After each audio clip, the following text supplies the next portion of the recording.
नमस्कार प्यारे साथियों, एक बार फिर से स्वागत है आप सभी का हमारे इस ऑनलाइन स्टडी प्लेटफॉर्म पर। हम पढ़ रहे हैं प्रत्यावर्ती धारा सिद्धांत के बारे में, यानी कि एसी थ्योरी के बारे में। आज एसी थ्योरी की जो है छठी क्लास होने वाली है अपनी। कौन सी? छठी क्लास। इससे पहले हम जो है एसी थ्योरी की 5 क्लासेस पढ़ चुके हैं। अगर आपने वो क्लासेस अभी तक नहीं देखी है और आप सीधा ये छठी क्लास पढ़ने आए हुए हो, तो आपका ये क्लास देखने का कोई फायदा नहीं होगा, क्योंकि आप सभी को कुछ भी समझ नहीं आने वाला। क्योंकि जो आज हम पढ़ने वाले हैं वो पिछले क्लासेस से रिलेटेड रहने वाला है। ठीक है दोस्तों, अगर आपको ये क्लास देखनी है तो उससे पहले आप जो हमारी पिछली क्लासेस देख लीजिए, ताकि आपको आने वाले हर एक एग्जाम में इसकी हेल्प मिल सके। ठीक है दोस्तों, अगर आप हरियाणा ALMSA की तैयारी कर रहे हैं या फिर सेंटर के कोई भी एग्जाम जैसे DRDO, इसरो, बार्क, DMRC, इन एग्जाम की तैयारी कर रहे हैं, तो आप हमारे इस बैच से लगातार जुड़े रहिए, ताकि आने वाले हर एग्जाम में आपको हेल्प मिल सके। ठीक है दोस्तों, आज की क्लास में हम क्या पढ़ने वाले हैं? प्रत्यावर्ती धारा सिद्धांत के बारे में। कल हमने पढ़ लिया था अपना RL सर्किट और RC सीरीज सर्किट। आज की इस क्लास में हम पढ़ने वाले हैं RLC सीरीज सर्किट के बारे में। आज की क्लास जो है ना दोस्तों, बहुत ही इंपॉर्टेंट होने वाली है, क्योंकि आज की इस क्लास में हम अनुनाद के बारे में पढ़ेंगे, यानी कि अनुनाद कंडीशन कब आती है और रेजोनेंस कंडीशन होती क्या है। ठीक है, और रेजोनेंस फ्रीक्वेंसी क्या होती है, और RLC को भी एक हम विस्तार से पढ़ेंगे। ठीक है दोस्तों, तो चलिए ज्यादा टाइम खराब ना करते हुए अपनी क्लास को स्टार्ट करते हैं। आज पढ़ेंगे हम RLC सीरीज सर्किट के बारे में कि RLC सीरीज सर्किट होता क्या है। जिस परिपथ में प्रतिरोध, प्रेरक तथा संधारित्र लगाए जाते हैं, उस परिपथ को RLC परिपथ कहते हैं। जैसे नाम से पता चल रहा है, R से रेजिस्टेंस, I से इंडक्टर और C से कैपेसिटर। जब हमने RL सर्किट पढ़ा तो उसमें कौन कौन से एलिमेंट लगे हुए थे? रेजिस्टेंस और इंडक्टर लगा हुआ था। RC जब हमने पढ़ा तो उसमें हमने देखा कि रेजिस्टेंस और कैपेसिटर दो एलिमेंट लगे हुए थे। लेकिन अब हम पढ़ रहे हैं RLC सीरीज सर्किट, जिसके अंदर प्रतिरोध भी लगा होगा, प्रेरक भी लगा होगा और संधारित्र भी लगा होगा। ठीक है, उसी परिपथ को हम RLC परिपथ कहते हैं। और RLC परिपथ में धारा जो है, करंट, वोल्टेज से फाई कोण से या तो अग्रगामी करेगी या पश्चगामी होगी। ठीक है, क्या है? करंट जो है वोल्टेज से या तो आगे चलेगी या फिर पीछे चलेगी। ऐसा क्यों है? क्योंकि इस सर्किट में रेजिस्टेंस के साथ साथ कैपेसिटर और इंडक्टर दोनों एलिमेंट लगे हुए हैं। ठीक है, इसलिए या तो ये अग्रगामी करेगी या फिर पश्चगामी करेगी। अग्रगामी कब करेगी? जब कैपेसिटर का मान ज्यादा होगा। पश्चगामी कब करेगी? जब इंडक्टर का मान ज्यादा होगा। और जो फाई का जो मान है ना, मुख्यतः प्रेरक तथा संधारित्र के मान पर निर्भर करता है। किसके मान पर? या तो इंडक्टर के मान पर या फिर कैपेसिटर, इन दोनों में से किसी एक के मान पर यह निर्भर करता है। ठीक है, क्या? फाई का मान, यानी फाई क्या होता है यहाँ पर? करंट और वोल्टेज के बीच का एंगल को ही हम फाई से दर्शाते हैं। ठीक है, तो चलिए इसका ना पहले सर्किट डायग्राम बनाते हैं कि सर्किट डायग्राम इसका कैसे बनता है। सर्किट डायग्राम बनाते हैं पहले इसका। देखिए, पहले तो इसमें रेजिस्टेंस लग गया, ये इसका इंडक्टर हो गया और ये इसमें कैपेसिटर लग गया, और इसको जोड़ दिया हमने एक AC करंट से, यानी कि AC वोल्टेज सोर्स से, जिसका मान होगा VS बराबर VM sine omega t. VS is equal to VM sine omega t. ये क्या हो गया? इसका मान हो गया वोल्टेज सोर्स का। यहाँ पर हमने ये रेजिस्टेंस लगा दिया, यहाँ पर ये इंडक्टर और यहाँ पर ये कैपेसिटर लगा दिया। ठीक है, यहां से इसके अंदर करंट आई जा रही है। ठीक है दोस्तों, आगे इतना समझ, ये हो गया इसका सर्किट डायग्राम। अब इसमें टोटल वोल्टेज क्या होती है? VS होती है इसकी टोटल वोल्टेज। इसका मान कितना होगा? इसमें तो होगा VR। ठीक है, इसके अंदर आ जाएगी VL, इसके अंदर वोल्टेज ड्रॉप कितनी होगी? VC। तो इसका टोटल मान कितना होगा VS का? इन आपको इन तीनों को जोड़ देंगे तो VS का मान आ जाएगा। बिल्कुल, इन तीनों को जोड़ने से टोटल VS का मान आ जाएगा। क्या, किस फॉर्म में लिखेंगे हम इसको लिखेंगे, देखिए VS यानी कि वोल्टेज सोर्स, इसके ऊपर लगाएंगे वेक्टर का निशान, क्योंकि ये AC करंट से जुड़ा हुआ है। ठीक है, आगे V R plus V L minus V C, इन तीनों को इस तरीके से जोड़ेंगे हम।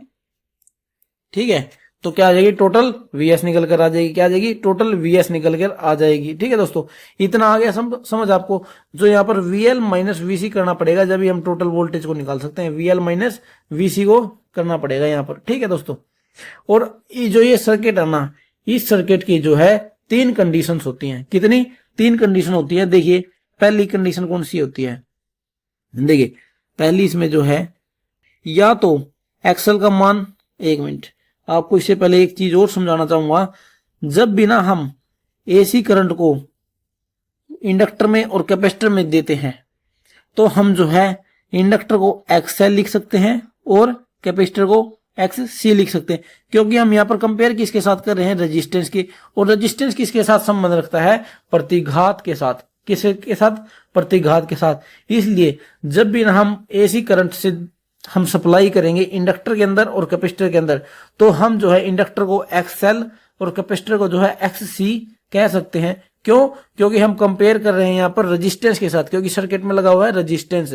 और जब भी हम एसी करंट का यूज करेंगे, तो हम इंडक्टर को एक्सएल और कैपेसिटर को एक्सी लिख सकते हैं। इस बात का आप सभी को ध्यान रखना है जब भी हम एसी करंट का यूज करेंगे। ठीक है, यानी प्रत्यावर्ती धारा का प्रयोग करेंगे। ठीक है, अब इसमें 3 कंडीशन होती है। क्या होती है, या तो एक्सएल का मान एक्स सी से ज्यादा होगा, या फिर एक्स सी का मान जो है एक्सएल से ज्यादा होगा, या फिर एक्स सी का मान एक्सएल से ज्यादा होगा।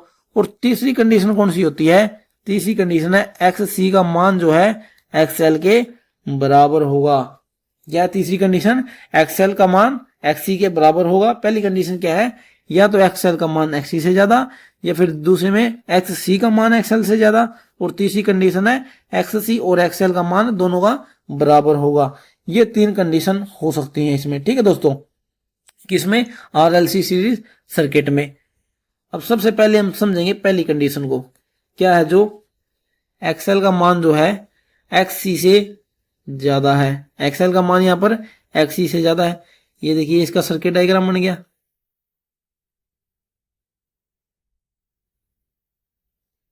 यहां पर AC current, R resistance, L inductor, C capacitor. और मैंने आपको बताया जब भी ये एसी करंट से जुड़ेंगे तो हम एक्सएल लिख सकते हैं और एक्स सी का मान हम एक्ससी लिख सकते हैं। ठीक है दोस्तों, सबसे पहले हम इसका वोल्टेज का डायग्राम बनाएंगे, यानी कि वोल्टेज ट्रायंगल बनाएंगे। देखिए इसका फेजर डायग्राम कैसे बनता है। देखिए हम कौन सी कंडीशन पढ़ रहे हैं, एक्सएल बड़ा है एक्ससी से। ये देखिए यहां पर आई हो गया। आई क्यों हो गया, क्योंकि हम अभी भी सीरीज सर्किट के बारे में पढ़ रहे हैं, और सीरीज सर्किट में आप सभी को पता है रेफरेंस किसको मानना है, आई को मानना है। रेजिस्टेंस का मान कहां पर हो गया, आर का मान, वो वीएल का, किसका मान, वी आर का मान। वी आर का मान यहां पर क्यों हो गया, आप सभी ने पिछली क्लास में पढ़ा है। वी आर का मान यहां पर होता है, किसमें पढ़ा है, आरएल सर्किट में ही पढ़ा है, और आरसी सर्किट में के बारे में पढ़ा है कि वी आर का मान कहां पर होता है। आपको फिर दोबारा से बताना चाहूंगा, वी आर का मान यहाँ पर इसलिए रखा है क्योंकि रेजिस्टेंस में वोल्टेज और करंट के बीच में जो है 0 डिग्री का एंगल होता है। ठीक है, तभी मैं आपको कह रहा हूं, अगर आपने पिछली क्लास नहीं देखी है तो आप पहले पिछली क्लास देखिए, तभी आपको ये आज वाली क्लास समझ आने वाली है। ठीक है, यहाँ पर वी आर का मान हो गया। वीएल का मान कहाँ, ये वीएल का मान कहाँ होगा, वीएल का मान होगा ऊपर, और वीसी का मान कहाँ होगा, वीसी का मान होगा नीचे। वीसी का मान कहाँ होगा, यहाँ पर हो गया, सॉरी यहां पर हो गया वी एल, और वीसी का मान कहाँ हो गया, नीचे। वीएल का मान ऊपर, वीसी का मान नीचे। क्यों, क्योंकि इंडक्टर में जो है वोल्टेज और करंट के बीच में 90 डिग्री का एंगल होता है, और वो भी वोल्टेज आगे चलती है इंडक्टर में। ठीक है, और कैपेसिटर का नीचे क्यों बनाया है, क्योंकि 90 डिग्री का एंगल होता है वोल्टेज और करंट के बीच में, और करंट जो है आगे होता है 90 डिग्री से, इसलिए इसको नीचे की तरफ बनाया गया है। ठीक है दोस्तों, आ गया इतना समझ। अब आगे क्या करेंगे इसमें, अब ये आप कहेंगे ये ऊपर जो वीएल की लाइन है, वीएल की लाइन तो जो है ज्यादा बड़ी बना दी, और वीसी की जो स्लोप है वो छोटी बना दी आपने। इसका क्या मतलब है, देखिए हम पढ़ ही रहे हैं एक्सएल का मान एक्ससी से ज्यादा होगा, इसलिए जो है ये वीएल का मान जो है वीसी से ज्यादा होगा। वीएल का मान क्या है, वीसी से ज्यादा होगा। अब कहेंगे एक आपको मैंने क्या बताया पढ़ा है पीछे, देखिए जो वी एस का मान है V R plus V L minus V C होगा। क्या होगा? V R plus V L minus V C होगा। ठीक है, अब यहां पर V L minus V C का मान कहां पर बनेगा? वी एल वी सी का मान यहां पर बनेगा। कैसे? वी एल माइनस वी सी। क्यों? क्योंकि वोल्टेज जो इंडक्टर की वोल्टेज है वो ज्यादा है, तो यहां पर जो है टोटल वी एस का मान कहां बनेगा? वी एस की स्लोप बनेगी यहां पर ऐसे, और ये बनेगा इसके बीच का एंगल फाई। ठीक है, ये इसके बीच का एंगल बन गया फाई और ये बन गया वी एस। आप सभी को समझ आ गया होगा हमने यहाँ पर ये क्यों लिया है, क्योंकि जो वी एल है ये वी सी का मान है जो कट जाएगा। अब मान लीजिए एक पॉइंट है, इस पॉइंट से इधर तो वी एल है, क्या है? इस पॉइंट से इधर वी एल है, इस पॉइंट से इधर वी एस वी सी है। अब जो है दोनों अपनी तरफ खींच रहे हैं इसको, एक ये इधर की ओर खींच रहा है और ये इधर की ओर खींच रहा है, लेकिन मान किसका ज्यादा है? वी एल का, और वी सी का मान क्या है? कम है, इसलिए जो है ये इधर की ओर खींच जाएगी। क्या है? इधर की ओर चली जाएगी खींच के। ठीक है, आगे समझ इतना क्या है यहाँ पर, इसलिए जो है V C V L minus V C का मान जो है यहाँ पर आएगा, और यहाँ पर टोटल वोल्टेज क्या बनेगी? यहाँ पर पाइथागोरस थ्योरम लग जाएगी।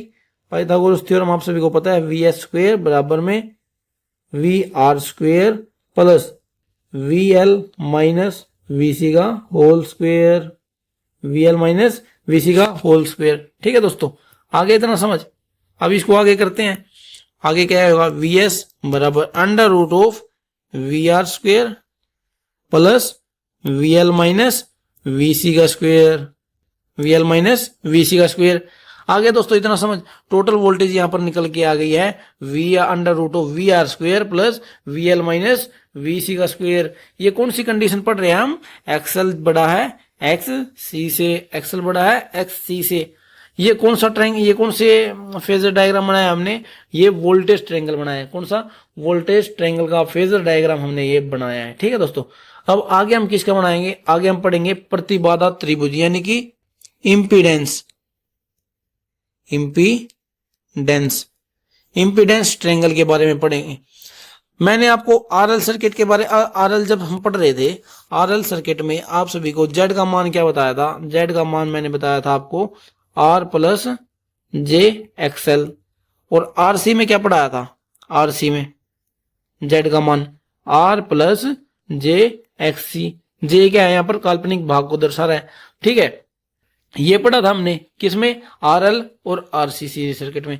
लेकिन हम पढ़ क्या रहे हैं? अब हम पढ़ रहे हैं आरएलसी सीरीज सर्किट में। आरएलसी सीरीज सर्किट में टोटल आर का मान क्या होगा? जेड का मान। किसका? जेड का मान। जेड का मान होगा R plus X L minus X C. Z का मान क्या होगा? R plus X L minus X C. अब इसका फेजर डायग्राम बनाए, वो कैसे बनेगा? देखिए, ये हो गया यहाँ पर करंट आई। आर कहां पर बनेगा? आर जो है करंट के साथ 0 डिग्री के एंगल पर बनेगा। एक्सएल का मान कहां होगा? एक्सएल का मान होगा ऊपर। एक्सी का मान कहां होगा? एक्सी का मान होगा, एक मिनट, एक्सी का मान होगा नीचे। ऊपर बनेगा ये एक्सएल, नीचे बन गया ये एक्स सी। अब जो है यहाँ पर क्या है? एक्सएल माइनस एक्स सी है। एक्सएल माइनस एक्स सी का मान कहां पर बनेगा? यहां पर। कहां पर बनेगा? एक मिनट, एक्सएल माइनस एक्सी का मान बनेगा यहाँ पर। यहाँ पर जो स्लोप है वो कहाँ की, किसकी बनेगी? ये जेड की स्लोप बन जाएगी, और ये बन गया इसके बीच में 5 डिग्री का, 5 कौन का एंगल। ठीक है दोस्तों, 5 डिग्री का एंगल बन गया यहाँ पर, और ये जेड का मान हो गया, ये जो स्लोप आई है। इतना समझ आ गया दोस्तों। अब यहाँ पर पाइथागोरस थ्योरम लगा दीजिए। पाइथागोरस थ्योरम में कि जेड स्क्वेयर बराबर में R square plus X L minus X C का होल स्क्वेयर। इसको आगे करेंगे सोल्व। जेड बराबर under root of R square plus X L minus, एक मिनट, एक्सएल माइनस एक्स सी का होल स्क्वेयर। आ गया दोस्तों, इतना समझ। हमने जेड का भी मान निकाल दिया यहाँ पर। किसका? जेड का भी मान निकाल दिया है। अगर आपसे पूछे यहाँ पर पावर फैक्टर का मान क्या होगा? पावर फैक्टर का मान क्या होगा? आधार बटे करण, यानी कि बेस अपॉन हाइपोटेन्यूज, आर बटे जेड हो जाएगा। आर बटे जेड, यहाँ पावर फैक्टर पर क्या बन गया? आर बटे जेड। उसी तरीके से ये जो पिछले हमने देखा, यहाँ पर पावर फैक्टर का मान क्या होगा? हमें पता है बेस बटा हाइपोटेन्यूज। बेस कितना है यहाँ पर? वी आर, और नीचे क्या है? V S. वी एस, यहाँ पावर फैक्टर का मान वी आर बटे वी एस बन जाएगा, और यहाँ पर पावर फैक्टर का मान बन जाएगा आर बटे जेड। अगर जेड का मान ना दे रखा हो तो जेड का मान हम ये रख देंगे, ठीक है, R square under root of R square plus X L minus X C का होल स्क्वेयर। ठीक है दोस्तों, ये आपको समझ आ गया होगा इम्पीडेंस के बारे में भी, इम्पीडेंस कैसे बनता है आरएलसी सीरीज सर्किट के अंदर। ठीक है, अब हम बताएंगे पावर ट्रायंगल के बारे में पढ़ेंगे। किसके बारे में? Power triangle. पावर ट्रायंगल यानी कि शक्ति त्रिभुज के बारे में। किसके बारे में? शक्ति त्रिभुज के बारे में। ठीक है, अब देखिए इसमें सर्किट, पहले हमने यहाँ पर क्या पढ़ा? इम्पीडेंस। अब हम क्या पढ़ेंगे? Power triangle. पावर ट्रायंगल में जो है एस का मान क्या होगा? एस क्या होता है यहाँ पर? एस का मान है टोटल पावर। एक सर्किट जिस तरह जेड का मान होता है ना, जेड पूरे सर्किट का रेजिस्टेंस की तरह होता है, उसी तरह एक आरएलसी सर्किट में जो टोटल पावर को कौन दर्शाता है? एस दर्शाता है। और एस का मान क्या बनेगा? P plus Q L minus Q C. S का मान क्या बनेगा यहाँ पर? P plus Q L minus Q C. और जो हमने आरएल सर्किट पढ़ा था, आरएल सर्किट में एस का मान क्या था? आरएल सर्किट में पी प्लस जे क्यू एल था, और आरसी में क्या था? पी प्लस जे क्यू सी था। ठीक है, लेकिन यहां पर हम क्या पढ़ रहे हैं? आरएलसी सीरीज सर्किट के बारे में। किसके बारे में? आरएलसी सीरीज सर्किट के बारे में। उसमें टोटल पावर का मान कितना होगा? एस बराबर P plus Q L minus Q C. अब हम इसका बनाते हैं फेजर डायग्राम। देखिए ये तो करंट आई हो गया, ठीक है। अब यहां पर पी का मान कहां बनेगा? पी का यूज कौन करता है? रेजिस्टेंस। रेजिस्टेंस के अंदर वोल्टेज और करंट के बीच में 0 डिग्री का एंगल होता है। पी का मान बन गया यहां पर, ठीक है। क्यूएल का मान क्या बनेगा? क्यूएल का मान बनेगा ऊपर की ओर। आप सभी को पता है, अगर आपको नहीं पता तो आप पिछली क्लास देख लीजिए, आपको पता लग जाएगा, ठीक है। और क्यूसी का मान कहां बनेगा? क्यूसी का मान बनेगा नीचे की ओर, यहां पर। क्यूएल का मान ऊपर बन गया, क्यूसी का मान नीचे की ओर बन गया। अब जो एस का मान कहां बनेगा? एस का मान बनेगा यहां पर। यहां पर क्या बनेगा? QL minus QC, QL minus QC. और यहां पर ये बनेगी स्लोप किसकी? एस की। ये बन गया 5 डिग्री का एंगल, और इसको क्या बोलेंगे? एस, ठीक है। आ गया दोस्तों, इतना समझ। क्यूएल माइनस क्यूसी बन गया ऊपर की, यहां पर बीच में। क्यों? क्योंकि ये जो है माइनस हो जाएगा क्यूएल से, और क्यू माइनस कितना एरिया हुआ है? ये जो एरिया है ऊपर जो बचा हुआ है, कौन सा? एक मिनट, जो ये एरिया है ये जो है माइनस हो गया। ये माइनस मतलब कि क्यूसी का मान कितना है? जो ये ऊपर के ऊपर वाला है, ठीक है, इतना क्यूसी का मान है, क्योंकि ये माइनस होकर इतना बच गया है, ठीक है, क्यूएल का मान। यहां पर जो है एस का मान कितना आया था? एस का मान यहां पर पाइथागोरस थ्योरम लगा देंगे। एस स्क्वेयर बराबर P square plus whole QL minus QC का होल स्क्वेयर, ठीक है, क्यूएल माइनस क्यूसी का होल स्क्वेयर। आगे करेंगे इसको, एस बराबर under root of P square plus QL minus QC का होल स्क्वेयर। आगे दोस्तों इतना समझ, बिल्कुल आसान है। कोई आपसे यहाँ पर पावर फैक्टर का मान पूछ ले, पावर फैक्टर का मान आप सभी को पता है, बेस बटा हाइपोटेन्यूस, आधार बटे करण। आधार में क्या है यहाँ पर? पी, आधार में क्या है? पी, और करण में क्या है यहाँ पर? एस। क्या मान आ गया पावर फैक्टर का? पी बटे एस। उम्मीद आप सभी को पावर ट्रायंगल भी समझ आ गया होगा, ठीक है दोस्तों, पावर ट्रायंगल आ गया समझ। अब हम चलते हैं अपनी नेक्स्ट कंडीशन पर। देखिए हमने क्या क्या पढ़ा है यहाँ पर। पहले हमने वोल्टेज का पढ़ा है, वोल्टेज का मान यहां से निकालना है। फिर यहां पर हमने इंपीडेंस के बारे में पढ़ा, यानी कि जेड का मान निकाला। फिर हमने यहां पर पावर का मान निकाला, यानी कि हमने तीनों चीज जो है पढ़ ली है अपनी एक कंडीशन की। अब हम अगले पढ़ेंगे, आगे क्या पढ़ेंगे हम? अगली कंडीशन 2 नंबर हमारा क्या था? एक्स एल एक्स सी, यानी कि एक्स सी का मान जो है एक्स एल से ज्यादा है। हमारी अगली कंडीशन ये है। अब यहां पर जो है टोटल वोल्टेज क्या बनेगी? यहां पर टोटल वोल्टेज वी एस, देखिए V R plus V L minus V C, V L minus V सी।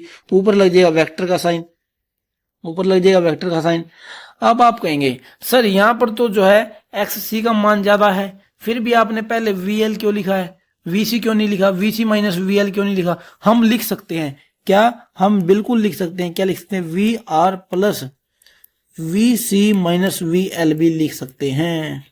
क्या लिख सकते हैं? V C minus V L भी लिख सकते हैं, वी एल माइनस VC भी लिख सकते हैं। देखिए दोस्तों, जो ये है, ये तो इसको वोल्टेज को लिखने का एक फॉर्मेट है। क्या है? वोल्टेज को लिखने का एक फॉर्मेट है। लेकिन आप सभी को पता है फॉर्मूला क्या बनेगा यहाँ पर, VS बराबर under root of VR plus VC minus VL का होल स्क्वायर। ठीक है, ये बनेगा। अब हम मान लीजिए, ये देखिए एक सर्किट डायग्राम है,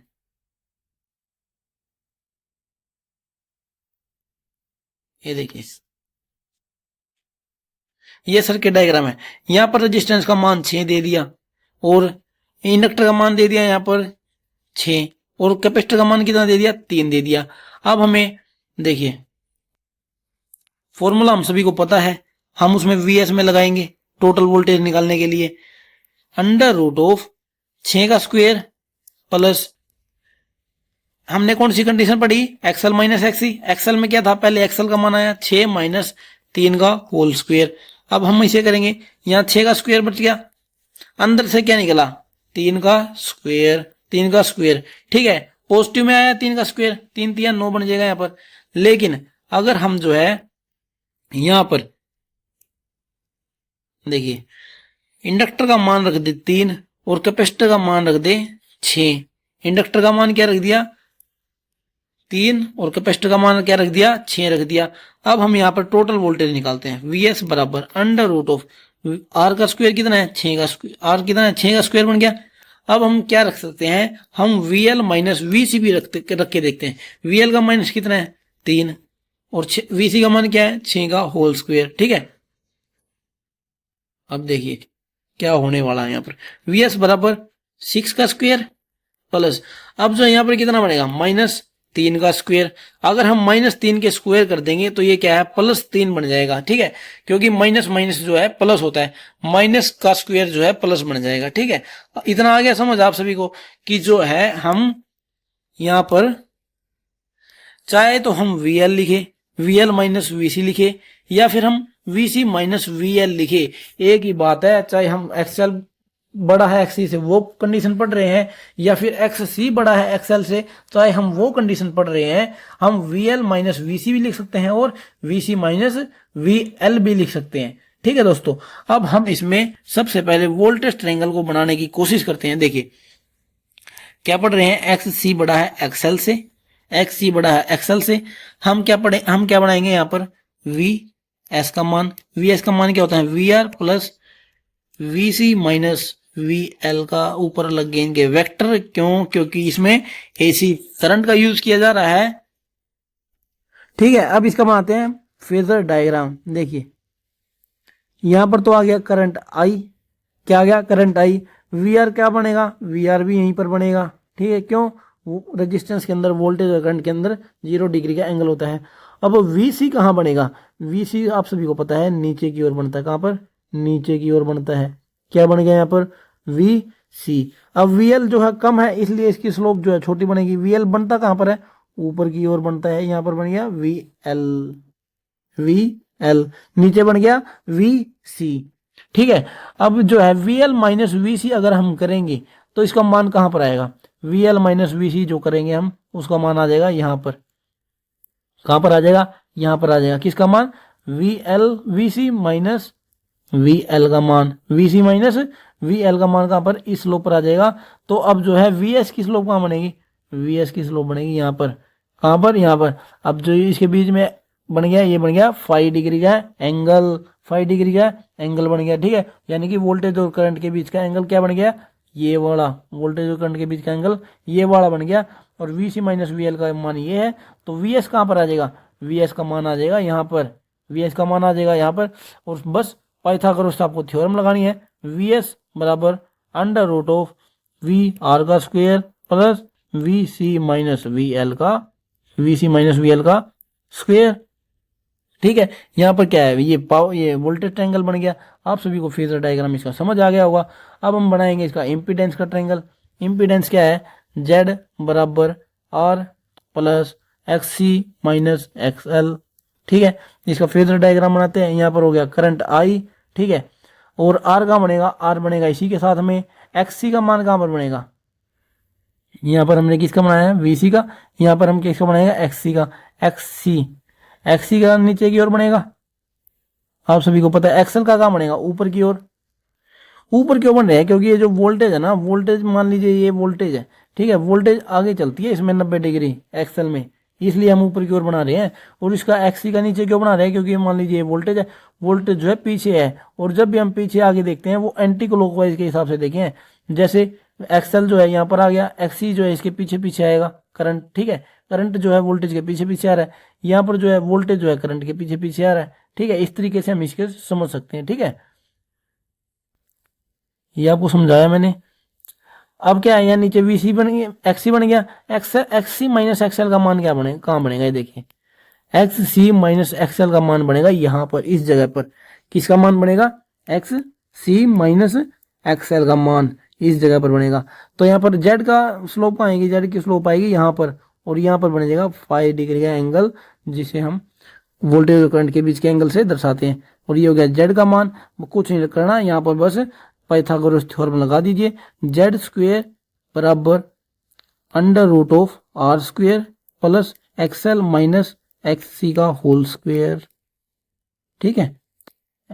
ये आ गया समझ। ये अब किसका बन गया, ये बन गया इम्पीडेंस का ट्रायंगल। ये किसका बन गया, इम्पीडेंस का ट्रायंगल। उसी तरीके से पावर का ट्रायंगल बनेगा, बस पावर के ट्रायंगल में क्या होगा, बस इनका मान रख देंगे, यहाँ पर आई हो गया, यहाँ पर पी हो जाएगा, नीचे जो है क्यू सी हो जाएगा, ऊपर जो है क्यू एल का मान हो जाएगा, किसका, क्यू एल का। यहाँ पर बन जाएगा Q L minus Q C minus Q L, यहाँ पर जो स्लोप बनेगी एस की बनेगी, इनके बीच में 5 डिग्री का एंगल बन जाएगा, बस उसमें भी कुछ नहीं है, ठीक है। उम्मीद आप सभी को इतना समझ आ गया होगा। पावर फैक्टर सेम रहने वाला है, पावर फैक्टर क्या है, सेम रहने वाला है, आर बटे जेड रहने वाला है, आधार बटे करंट रहने वाला, आधार बटे करंट पावर फैक्टर, ठीक है। ये हमने समझी दो कंडीशन, अपनी दो कंडीशन कर ली है, कौन कौन सी, एक्सएल बड़ा है एक्ससी से, ये पढ़ लिया हमने। अब है एक्ससी बड़ा है एक्ससी बड़ा है एक्सएल से, हमने ये भी पढ़ ली। अब बची कौन सी है, बची है एक्ससी बटे एक्सएल। वेरी वेरी इंपॉर्टेंट, सबसे ज्यादा इंपॉर्टेंट कौन सी है, एक्सएल बराबर एक्ससी वाली, सबसे इंपॉर्टेंट कौन सी है, एक्सएल बराबर एक्ससी वाली, ठीक है दोस्तों। चलिए इसे भी समझते हैं कि एक्सएल बराबर एक्ससी होता क्या है। एक्स एल बराबर एक्स सी, जब भी प्रेरकीय प्रतिघात का मान संधारित्र प्रतिघात के बराबर हो जाए, तो या फिर हम इंग्लिश में बोले इंडक्टिव रिएक्टेंस का मान कैपेसिटिव रिएक्टेंस के मान के बराबर हो जाए, तो उस कंडीशन को हम क्या बोलते हैं, उस कंडीशन को हम बोलते हैं रेजोनेंस कंडीशन। क्या, रेजोनेंस कंडीशन, रेजोनेंस कंडीशन, ठीक है। या फिर अनुनाद की स्थिति, क्या, अनुनाद की स्थिति। कब होगा ये, जब एक्सएल का मान एक्ससी के बराबर हो जाए, ठीक है, उसको क्या बोलते हैं, रेजोनेंस कंडीशन। और ये जिस फ्रीक्वेंसी पर होता है, क्या, जिस फ्रीक्वेंसी पर धारितीय प्रतिघात का मान प्रेरकीय प्रतिघात के बराबर हो जाएगा, उस फ्रीक्वेंसी को हम क्या बोलेंगे, रेजोनेंस फ्रीक्वेंसी, क्या बोलेंगे, रेजोनेंस फ्रीक्वेंसी। आ गया दोस्तों इतना समझ। जब भी एक्सएल का मान जो है एक्ससी के बराबर हो जाएगा, तो हम उसे रेजोनेंस की कंडीशन बोलेंगे। और ये जो रेजोनेंस है, ये समझना बहुत ही इंपॉर्टेंट है, बहुत ही इंपॉर्टेंट है, और ये एग्जाम के नजरिए से बहुत इंपॉर्टेंट टॉपिक रहने वाला आपका, रेजोनेंस वाला, ठीक है। जिस कंडीशन पर जो है, जिस फ्रीक्वेंसी पर एक्सएल का मान एक्ससी के बराबर हो जाएगा, उस कंडीशन, उस जो फ्रीक्वेंसी को हम रेजोनेंस फ्रीक्वेंसी कहते हैं। क्या कहते हैं, रेजोनेंस फ्रीक्वेंसी कहते हैं, ठीक है दोस्तों। उम्मीद आप सभी को इतना समझ आ गया होगा। अब जो है हम इसके फेजर डायग्राम बनाने की कोशिश करते हैं। देखिए किसका मान, वी एस का मान। वी एस का मान क्या है, आप सभी को पता है, V R plus V L minus V C. ऊपर लग गया इनके वेक्टर, क्या, ऊपर लग गया इनके वेक्टर का साइन, ठीक है। अब हम जो है हम इसका फेजर डायग्राम बनाने की कोशिश करते हैं। फेजर डायग्राम, ये देखिए, ये आ गया आई, क्या बन गया, ये आई बन गया। और जो यहां पर क्या बन गया, ये बन गया V R, V R. V L बनेगा ऊपर की ओर, नीचे बनेगा वी सी, नीचे क्या बनेगा, वी सी। अब आप सभी को पता है वी एल और वी सी का जो मान है समान है, क्या है, सेम है। VL और VC का जो मान है समान है, तो क्या है, ये दोनों जो है एक दूसरे को निरस्त कर देंगे, ठीक है, यानी एक दूसरे से बिल्कुल ही कट जाएंगे, यानी कि इनके बीच में क्या बनेगा, जीरो बन जाएगा। क्या बन जाएगा, इनका मान बन जाएगा जीरो। VL माइनस VC करेंगे, जब 2 माइनस 2 करेंगे तो जीरो ही बनेगा। अब मान लीजिए 10 माइनस 10 करेंगे तो जीरो ही बनेगा, इसलिए VL माइनस VC करेंगे तो जीरो बनेगा। तो क्या है, यहाँ पर VS का मान कितना बनेगा, यहाँ पर VS का मान, क्योंकि ये जो स्लोप है ये VS की ही रह गई, क्योंकि जो है इसके बीच का एंगल कितना बना, 0 डिग्री का एंगल, 0 डिग्री का एंगल। VS का मान किसके बराबर आ गया, VS का मान आ गया VR के। VS का मान किसके बराबर आ गया, VR के। यहां से हमें क्या पता चला, जब भी हम RLC सीरीज सर्किट में पढ़ते हैं अनुनाद की स्थिति, किसकी, रेजोनेंस की कंडीशन पढ़ेंगे, तो रेजोनेंस में क्या है, जो टोटल वोल्टेज का मान होगा ना, वो केवल रेजिस्टेंस वोल्टेज के मान के बराबर होता है। टोटल वोल्टेज का मान केवल रेजिस्टेंस वोल्टेज के बराबर होता है। वो हमने देख लिया कि कैसे होता है, ठीक है। अगर हम एग्जाम्पल से भी समझे ना इसको, देखिए एग्जाम्पल से समझते हैं इसको।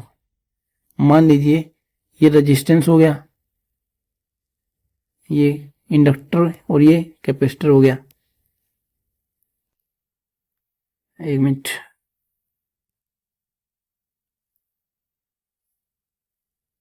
ये वोल्टेज सोर्स लग गया।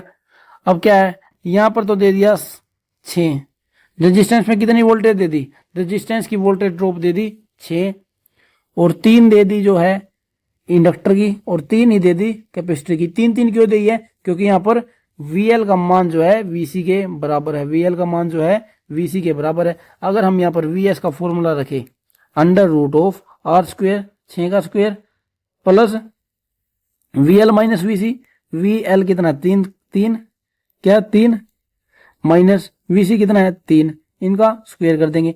3 में से 3 चले जाएंगे तो 0 बन जाएगा, और अंडर रूट ऑफ क्या बन जाएगा, 6 स्क्वेयर प्लस 0। अब स्क्वेयर से ये कट गया, VS का मान के इसके बराबर आ गया 6 के, यानी कि 6 क्या है यहाँ पर, वोल्टेज ड्रॉप किसकी, रेजिस्टेंस की। वो रेजिस्टेंस में कितनी वोल्टेज है, 6 वोल्ट, 6 वोल्ट, ठीक है। इसलिए जो VS का मान आ जाएगा यहाँ पर, VS का मान आ जाएगा 6 वोल्ट, 6 वोल्ट, ठीक है दोस्तों।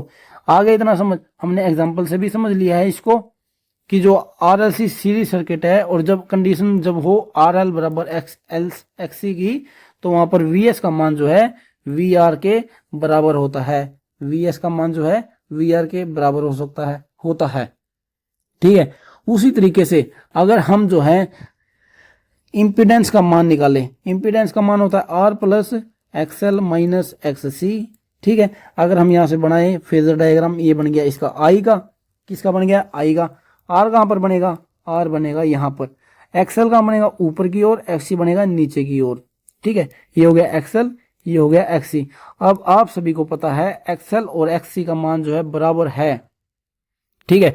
अब मान लीजिए एक बिंदु है, अब XL जो है यहां से प्रेशर लगा रहा है कि मेरी तरफ आओ, XC जो है यहाँ इस तरफ की ओर प्रेशर बना रहा है कि मेरी तरफ आओ। अब जब दोनों का मान ही सेम हो जाएगा तो ये कहां पर, ना तो इधर जाएगा, ना ये इधर जाएगा, ना इधर जाएगा, ना इधर जाएगा, ठीक है। आगे समझ दोस्तों, तो इसी कंडीशन को क्या है, हम अनुनाद की स्थिति कहते हैं। यहां पर जो है XL और XC का मान फिर से 0 हो जाएगा, कितना हो जाएगा, 0 हो जाएगा, ठीक है। इसलिए जो टोटल Z का मान की यहाँ पर क्या बचेगा, Z का मान बचेगा यहाँ पर R, Z का मान क्या बचेगा, R।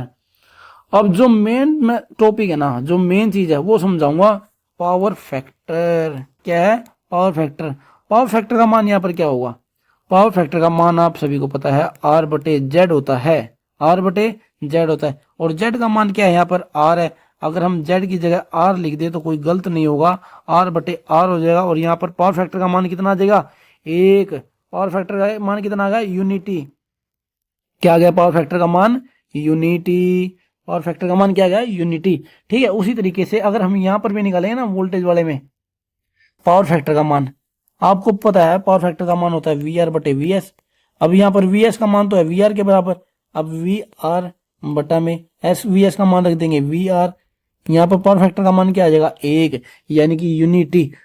यहां से एक समझने वाली बात है, जब भी हम RLC सीरीज सर्किट के बारे में पढ़ेंगे और कंडीशन होगी अनुनाद की, अनुनाद की कंडीशन में हमेशा पावर फैक्टर कितना होता है, यूनिटी, यूनिटी यानी कि इकाई, हिंदी में से बोले इकाई या फिर एक।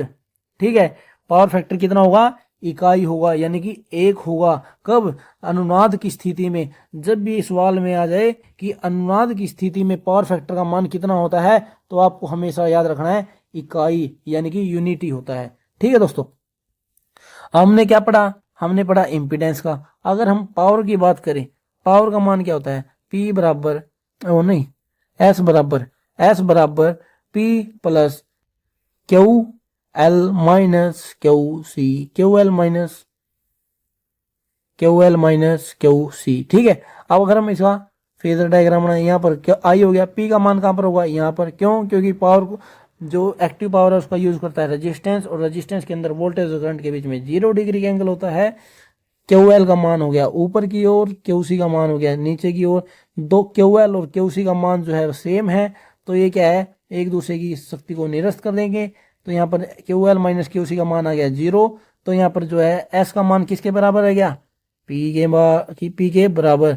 S का मान किसके बराबर हो गया, P के बराबर। अब यहाँ पर 3 चीजें मैं आपको बताऊंगा। जिस भी परिपथ में टोटल पावर का मान एक्टिव पावर के बराबर हो जाए, तो उस कंडीशन को हम अनुनाद की स्थिति कहते हैं। सबसे पहले हमने क्या पढ़ा था कि धारितीय प्रतिघात का मान प्रेरकीय प्रतिघात के बराबर हो जाए, तो उस कंडीशन को अनुनाद की स्थिति कहते हैं। अब मैं आपको कहता हूं, अगर टोटल पावर का मान एक्टिव पावर के बराबर हो जाए, तो उस कंडीशन को भी हम अनुनाद की स्थिति कहते हैं। या फिर मैं आपको कहूं, अगर टोटल सोर्स वोल्टेज का मान केवल रजिस्टर वोल्टेज के बराबर हो जाए, तो उस कंडीशन को भी हम जो है क्या कहेंगे, अनुनाद की स्थिति कहेंगे। ठीक है, और क्या कहूंगा मैं, अगर जिस परिपथ में टोटल प्रतिबाधा क्या है, कुल प्रतिबाधा का मान केवल प्रतिरोध के मान के बराबर हो जाए, तो उस कंडीशन को, यानी कि Z का मान अगर R के बराबर हो जाए, तो उस कंडीशन को भी हम क्या बोलेंगे, अनुनाद की स्थिति बोलेंगे। ठीक है, और क्या है, जब एक परिपथ पूरी तरीके से शुद्ध प्रतिरोधी हो जाता है, यानी कि प्रतिबाधा का मान जो है केवल प्रतिरोध के बराबर रह जाता है, जहां पर प्रतिघात का कोई मायना नहीं रह जाता, वहां पर हम अनुनाद की स्थिति कहते हैं। उसको क्या कहते हैं, अनुनाद की स्थिति कहते हैं। अब क्या है, अब यहां पर हम समझते हैं कि रेजोनेंस फ्रीक्वेंसी क्या होती है। जिस फ्रीक्वेंसी पर जो है रेजोनेंस की कंडीशन पैदा होती है, क्या कहा मैंने बोला, जिस फ्रीक्वेंसी पर रेजोनेंस की कंडीशन पैदा हुई है, उसी को हम रेजोनेंस फ्रीक्वेंसी कहते हैं, जिसे हम FR से दर्शाते हैं। अगर केवल हम F से दर्शाएंगे तो हमें समझ नहीं आएगा यहाँ पर रेजोनेंस फ्रीक्वेंसी की बात हो रही है या फिर सिंपल सप्लाई फ्रीक्वेंसी की बात हो रही है। ठीक है, FR से हम इसे दर्शाते हैं। ठीक है, अगर हम रेजोनेंस फ्रीक्वेंसी का जो मान है वो किस तरीके से निकाल सकते हैं, देखिए अभी आपको बताता हूं रेजोनेंस फ्रीक्वेंसी का मान कैसे निकालते हैं। आप सभी को पता है XL का मान जो है XC के बराबर है। XL का मान आप सभी को पता है क्या होता है, 2 पाई FL, 2 पाई FL। और XC का मान क्या होता है, 2 पाई FC, 2 पाई FL बराबर 1/2 पाई FC। अब जो ये फ्रीक्वेंसी जो है इधर की ओर आएगी, तो यहाँ पर क्या बन जाएगा, देखिए F स्क्वेयर बन गया। क्या बन गया, F स्क्वेयर बन गया। ये जो 2 पाई F है ये नीचे की ओर आ जाए, 2 पाई और L है ये नीचे की ओर आ जाएगा। क्या बनेगा, 1/2 पाई, 2 पाई गुणा हो जाएगा 4 पाई बन जाएगा। क्या बन जाएगा, 2 से गुणा हो जाएगा, 2 पाई इंटू 2 पाई 4 पाई हो गया। और यहाँ पर और क्या बन गया, 4 पाई स्क्वेयर, क्योंकि पाई से पाई गुणा होगा, और यहाँ पर L और C बच गया, L और C। F स्क्वेयर बराबर 1/4 पाई स्क्वेयर LC। अगर हम स्क्वेयर को इधर लेके जाएं तो ये क्या है, एक मिनट यहाँ पर इसको करेंगे इस साइड। F का मान जो है क्या बन जाएगा, अंडर रूट, स्क्वेयर जो है इधर जाके अंडर रूट बन जाएगा। यहाँ पर क्या बचेगा, under root of 4 pi square LC। अब यहाँ पे 4 का जो है रूट क्या होगा, 2 होगा। 1/2 पाई का जो स्क्वेयर है ये पाई का कट जाएगा, बाहर आ जाएगा 2 पाई, अंडर रूट क्या रह जाएगा, LC। यहाँ पर जो है रेजोनेंस फ्रीक्वेंसी का मान कितना आ गया, रेजोनेंस फ्रीक्वेंसी का मान यहाँ पर आ गया 1/2 pi under root of LC, 1/2 pi under root of LC। याद रखने वाली चीज है, ये इंपॉर्टेंट है दोस्तों। सवाल में ना, उसमें एग्जाम में ना आ जाएगा कभी कभी ये सवाल कि रेजोनेंस फ्रीक्वेंसी का मान कितना होता है। सेम टू सेम ना ये फॉर्मूले के बारे में ही पूछ लेगा आपसे। क्या है? फॉर्मूले से के बारे में ही पूछ लेगा आप सभी से। ठीक है, आ गया दोस्तों इतना समझ। ये था रेजोनेंस फ्रीक्वेंसी। अब तो ये तो उसने फ्रीक्वेंसी जो है इसके रूप में पूछी है। अगर वो ओमेगा के रूप में पूछ ले तो क्या होगा? किसके बारे में? ओमेगा। हम सभी ने पिछली क्लासों में पढ़ा है ओमेगा क्या होता है। ठीक है, अगर वो ओमेगा से पूछ ले तो क्या होगा, देखिए अभी आप सभी को ओमेगा से बताते हैं। एक्सएल, नेक्स्ट पेज पे करते हैं। एक्सएल बराबर एक्स सी हो गया। एक्सएल का मान क्या होता है? 2 पाई एफ एल। एक्स का क्या होता है? 2 pi F C. 2 pi F C. Two omega का मान क्या होता है? ओमेगा का मान आप सभी को पता है 2 पाई एफ होता है। अगर हम 2 पाई एफ की जगह ओमेगा रख दे तो कोई गलत नहीं होगा, ओमेगा एल बन जाएगा। यहाँ पर 2 पाई एफ की जगह ओमेगा रख देंगे, ओमेगा सी बन जाएगा। अब जो है ओमेगा ओमेगा यहाँ पर आगे ओमेगा स्क्वायर बन जाएगा। एल जो है यहाँ नीचे चला जाएगा, 1 बटा में एल सी बन जाएगा। अब अगर हम स्क्वायर को इधर लेके आएंगे तो क्या बन जाएगा? यहाँ पर 1 बटा में under root of L C. हम इसको ये भी कह सकते हैं। ठीक है, ओमेगा बटा में under root of L C. ओमेगा बराबर 1 बटा में under root of L C. और रेजोनेंस फ्रीक्वेंसी का मान हमने पढ़ा है, रेजोनेंस फ्रीक्वेंसी का मान 1 बटा में 2 pi under root of L C होता है। ठीक है दोस्तों, उम्मीद है आप सभी को इतना समझ आ गया होगा। ठीक है, और क्या है? अनुनाद की स्थिति में ना जो वोल्टेज और धारा के बीच में कितने डिग्री का एंगल बनता है? 0 डिग्री का। 0 डिग्री का एंगल होता है। किसके बीच में? वोल्टेज और करंट के बीच में जो है 0 डिग्री का एंगल होता है। इसलिए जो कोस फाई का मान होता है कोस जीरो का मान आप सभी को पता है 1, इसलिए जो पावर फैक्टर का मान होता है वो बनता है 1। पावर फैक्टर का मान कितना होता है? 1 होता है। ठीक है दोस्तों, अब एक कंडीशन और है इसमें, एक चीज और बताऊंगा आप सभी को। अब मैं आप सभी से पूछता हूं कि जेड का मान जो है मैक्सिमम होगा या फिर मिनिमम होगा? जेड का मान मैक्सिमम, चलिए दोस्तों ना ये चीज ना हम कल वाली क्लास में पढ़ेंगे। क्या जेड मैक्सिमम होता है या मिनिमम होता है? करंट जो है मैक्सिमम होता है या फिर मिनिमम होता है? दोस्तों अगर मैं अभी समझाने बैठ गया ना आपको तो वीडियो जो है ज्यादा लंबी हो जाएगी। ठीक है, जो ये जेड और करंट मैक्सिमम होता है या मिनिमम, ये हम कल वाली वीडियो में समझेंगे। ठीक है दोस्तों, अगर आपको वीडियो अच्छी लगी हो तो वीडियो को लाइक करना, शेयर करना। और जो आज वाला जो मैंने ये टॉपिक पढ़ाया है बहुत ही इंपॉर्टेंट टॉपिक था। अगर आपको ये वीडियो अच्छी लगी हो तो वीडियो को लाइक करना, अपने दोस्तों के साथ शेयर करना। ठीक है, मिलते हैं नेक्स्ट वीडियो में।